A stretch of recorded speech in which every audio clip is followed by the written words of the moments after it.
Hey everyone, Wolfie here. Um, we're on a quest here. The quest is to get Little Red to stop having issues. No, I'm trying to turn it into the little powerhouse that she should be, and which is hard with the age of the bike. It's definitely probably seen better days, but we're trying to get it back into that. And one of the biggest issues with these bikes is they don't like running at low speed or sitting and idling. The plug carbons up really quick and really bad. I keep spares in the toolbox in the back of it, just and always keep them clean just to make sure that I've got one just in case she starts to bog down and stuff from it. And that's come in handy a few times. Gotta adjust the camera here. And so that's the goal, is to get it to stop leaving so much carbon on there. And one of the ways to do so would be to turn down the idle jet on it just a tiny bit. So we're gonna do some screwing around with the factory settings on the carb. And looks like Alex is hunting frogs, so expect background noise. Okay, let's get at it here. I'll show you the carb that we're dealing with, and we'll go from there.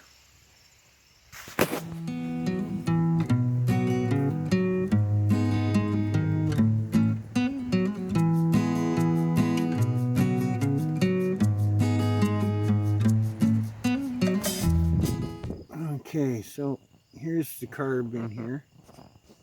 This is a slide carburetor,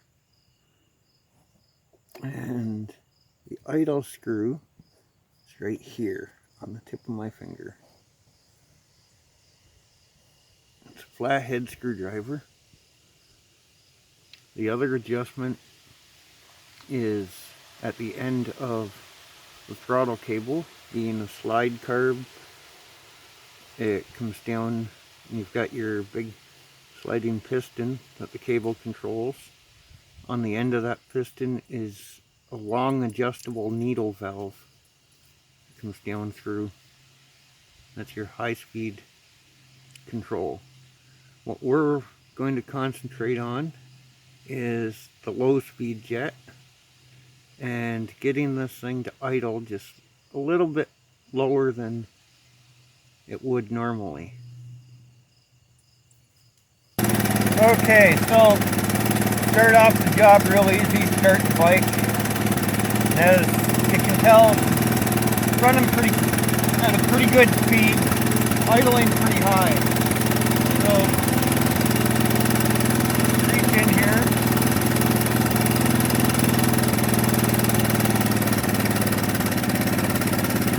You don't got to turn this very much, just tiny, tiny bit.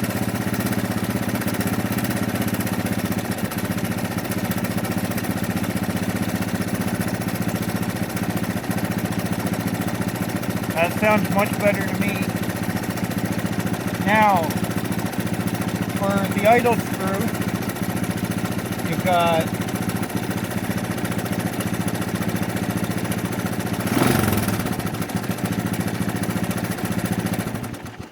I'll shut that off. She's a little noisy, especially sitting right next to the engine like this. Okay, with the idle screw, obviously it's a screw. It turns both directions. It's a little spring-loaded screw with a jet tip to it. I really don't know a technical way to describe it, so that's going to have to do. It turns two directions because, well, it's a screw. And if you turn it clockwise, you turn the idle up. You increase the idle. If you turn it counterclockwise, you decrease it. And it's pretty basic, easy adjustment The only thing you need for this adjustment is a little flathead screwdriver. And this little guy works perfect. I do have to do something about the valves on this, I think. I gotta check all my settings. I think they're okay. The bike runs great, so I'm not overly worried about it.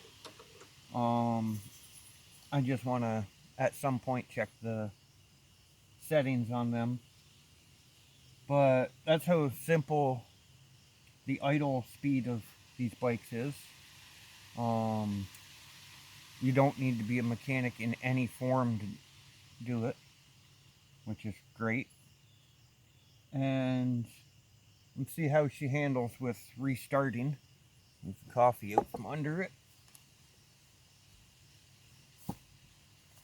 This is one of the tricks to it is maybe fine when it's running, when you make the adjustment, but can you restart the bike?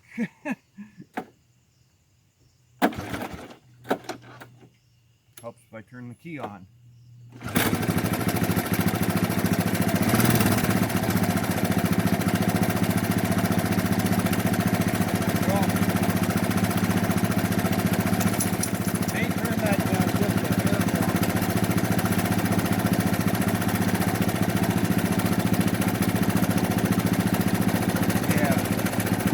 You also have to be very careful when you're doing this.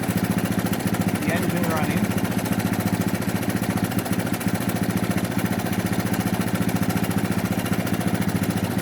Also got to be able to find the get the screwdriver to go into the jet.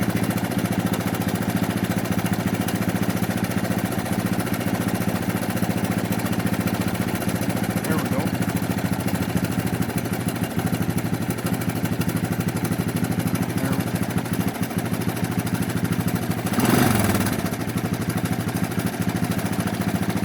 You don't want to turn it down too low that it makes the bike stall out after giving it a little shot of gas like that and going back to idle.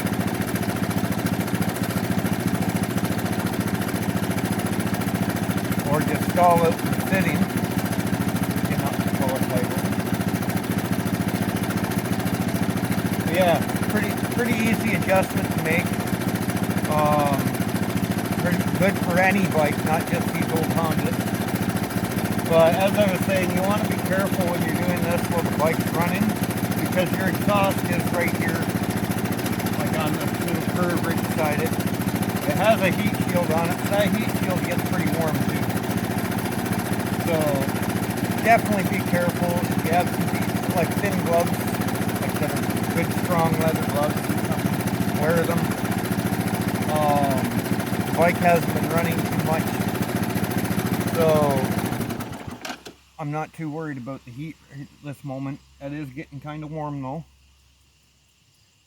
but that's your biggest hazard, burning your hand when you're reaching in there.